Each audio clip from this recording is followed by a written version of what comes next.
Buck Blodgett was at work the Monday his wife found their only child, Jessie, apparently strangled to death in her bedroom. She just seems so good. She's so good.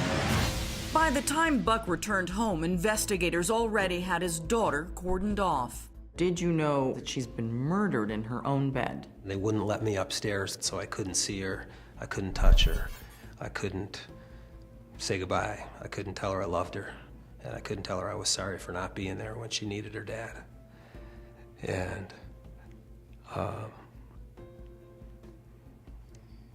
I'm sorry, I forgot the question. Detective Richard Thickens of the Hartford PD was one of the first investigators on the scene that day. What did you find? We found Jessie on the floor, very obvious mark on her neck, and marks on her wrist, very faint marks that could possibly have been binding marks. At that point, I believe we had a homicide on our hands. Jessie's mom also tells detectives that when she found her daughter, her hair and clothes were wet, a sign the killer may have spent extra time with his victim. He staged her body. I believed he washed her body and then placed it back in the bed, covered her up. Did you think it was someone who knew the victim, or did you think that this was a random act of violence? There was no signs of forced entry, so it led us to believe that it was somebody that knew the house. But who knew Jessie's movements so intimately, and who would use that knowledge to end her life? Police didn't have to look far to find their first suspects. Jessie had been in a play that had wrapped up a Sunday night, and afterwards she had gone to a cast party, and Jessie had talked about some concerns she had about other people involved in the cast. Concerns she wrote about in her journal on the day she died. Her own diary is telling you that there is an older man who's been bothering her, and you start looking at him. Absolutely. What did you find?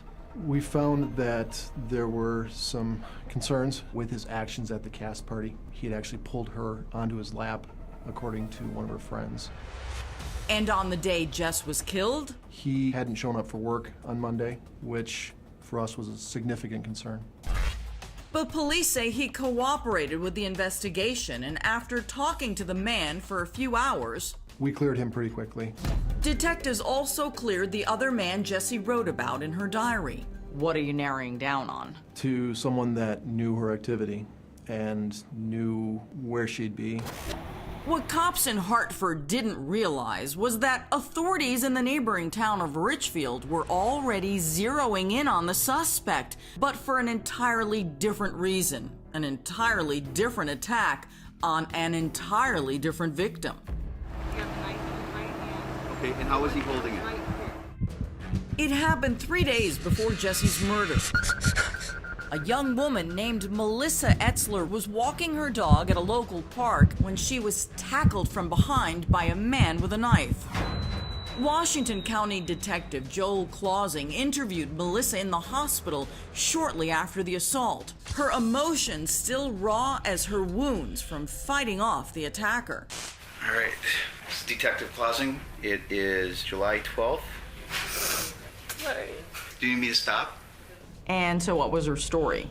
Well, I got down to the hospital and I started talking to her, and she couldn't write because her hand was all cut up. So I got a recorded statement. Melissa tells Detective Clausing she was just getting ready to leave the park that morning when she's startled by the sound of footsteps behind her. So I looked back and I laughed and said, "Oh, you scared me." Just because I thought he was some friendly guy. And then I turn around again because I can hear him coming at me, and I see a knife in his hand. Melissa continues her story a few days later when police take her back to that park to reenact the crime. Take another step. Yeah. This is how far away you were when you first saw it. Okay? Then you turn around. Then You got a step closer. You have the knife in your right hand. After that, Melissa says it was fight back or die. Next thing I remember, I'm on the ground. He's on top of me. I'm stomach down. I'm holding onto the knife. We were fighting for it. I had blade, and that's how I got caught. That's when he said, "Can I just help?" He said something weird to her. After she disarmed him, he asked if he could leave. And I believe she said no. When he tried taking it from me, I said no. Like, you're gonna go, I'm taking this with me. And as Melissa tells us, that's exactly what she did. Oh, I kept the knife. Yeah, that was in my car. It was a Oh. fish fillet knife. Wow, so you kept the knife. Right. Is that when he said, "Can I go"? He can't get it from me. He's trying, but he just can't get it out of my grip. So he finally is just like, can I just go? And it's like, well, you're the one on top of me, so. You're the one who attacked me. What are you Right. doing? Exactly. So it was just bizarre. She says after that, the suspect ran off, but that she remembered every detail of her perpetrator. I can still see it in my head right now, what he was wearing. A white male, 18 to 20 years of age, 6'2", 210 pounds. Yep. He had light blonde hair with very fair skin. Yes. Okay, and you said he had checkered shorts? Plaid shorts. Melissa was the best witness I've ever had in my entire career. She described where he was parked in the parking lot and what kind of vehicle he was driving to within a couple of years. Dark blue minivan, Dodge Caravan. I don't know what year. An older model, though. Based on Melissa's description of the suspect, police released this composite sketch to the media. We expected a bunch of calls saying I knew who this guy was. We didn't get anything. But when they circulate Melissa's near-perfect description of the suspect's van, I was approached by a Deputy Meyer from our department. He came up to me and said, I saw a car like that parked in that very same spot a couple months ago. But even better, he said, I found you a plate. How did he have the plate? He ran it that day. No way. Yeah, he ran the plate that day.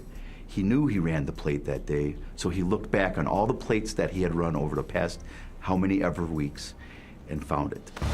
and when police put a name to that plate, the focus of two mysteries in two separate towns narrows in on one very surprising suspect. The owner didn't match the description, but then they found out that they had a son who did.